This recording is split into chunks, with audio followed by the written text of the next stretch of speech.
This video demonstrates how to install the Smart Configurator and IAR Embedded Workbench for RX. Go to the website.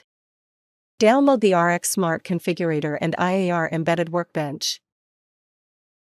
First, install RX Smart Configurator. Accept the software license agreement.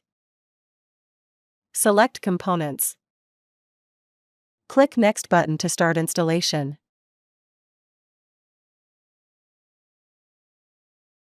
Click Finish. Smart Configurator installation is completed.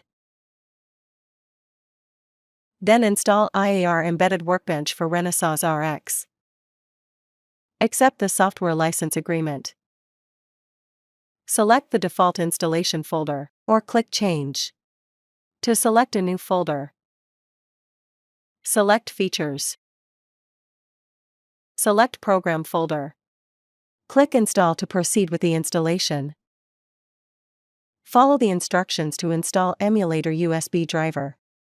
The IAR Embedded Workbench for Renesas RX installation is completed. Launch IAR Embedded Workbench for RX from the Start menu. Open the License Manager. Enter the license number to activate it. Now, the IAR Embedded Workbench is ready to use. In the next video, we will show you how to create a project. Please continue watching.